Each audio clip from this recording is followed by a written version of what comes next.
మన ఆంధ్ర రాష్ట్రంలో ఉన్నటువంటి సముద్రం మీద ఆధారపడి ఉన్నటువంటి సంప్రదాయ మత్స్యకార సోదర సోదరిమణులకి విజ్ఞప్తి. మన రాష్ట్రము కాంపోజిట్ స్టేట్, తెలంగాణ ఆంధ్ర రెండు కలిసి ఉన్నప్పుడు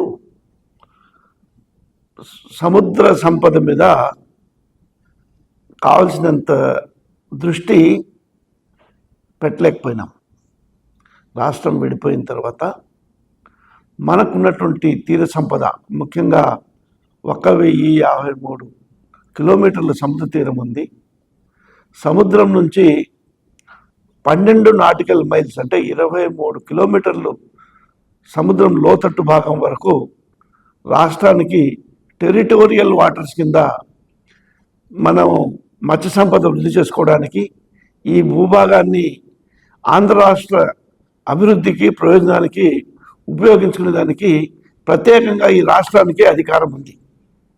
అందువలన మనకున్నటువంటి తీర సంపదను డెవలప్ చేసుకోవడానికి మనం ఆంధ్రప్రదేశ్ మెరైన్ ఫిషరీస్ రెగ్యులేషన్ చట్టం అనేది ఒకటి ఉంది.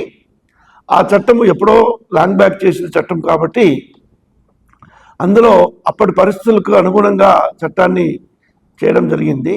అయితే ఈ మధ్యకాలంలో వచ్చినటువంటి కొత్త పోకడలు, అవసరాలను దృష్టిలో పెట్టుకొని భారత ప్రభుత్వం కూడా దీన్ని ప్రతి రాష్ట్రంలో ఉన్నటువంటి ఈ ఎంఎఫ్ఆర్ యాక్ట్ని సవరణ చేసి మత్స్యకార సోదరులకి ఉపయోగపడే రీతిలో ఈ జలాలు మన టెరిటోరియల్ వాటర్స్, ఆంధ్రప్రదేశ్కి అలాట్ చేసిన టెరిటోరియల్ వాటర్స్ని కాపాడుకోవడానికి, దాన్ని వృద్ధి చేసుకోవడానికి మత్స్య సంపదను కొత్త నిబంధనలతో చట్టాలు సవరించమని చెప్పి ఆదేశాలు వచ్చాయి.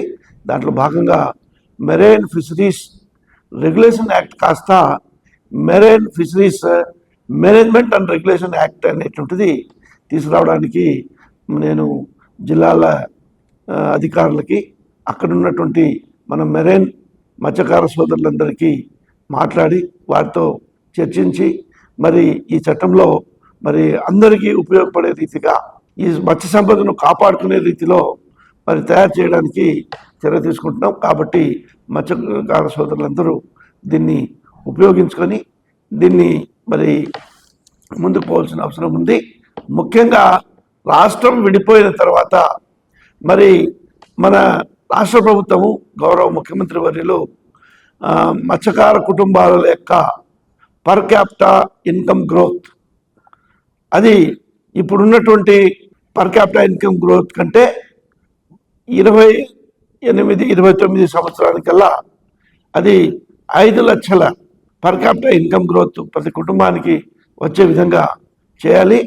ఇంకా వాళ్ళ యొక్క ఆర్థిక స్థితిగతులు బాగుపడడానికి సరైనటువంటి ప్రణాళికలు, పథకాలు రచించి మత్స్య సంపదను పూర్తిగా వినియోగించుకొని వారి కుటుంబాల్లో ఆదాయం పెరగాలి, అందరూ బాగుండాలి అనేటువంటి విధానంతో మనకు విజన్ ఆంధ్ర, మన ఆంధ్ర విజన్ ఏదైతే ఉందో దానికి అనుగుణంగా చేస్తున్నాము ఈ డిపార్ట్మెంట్లో.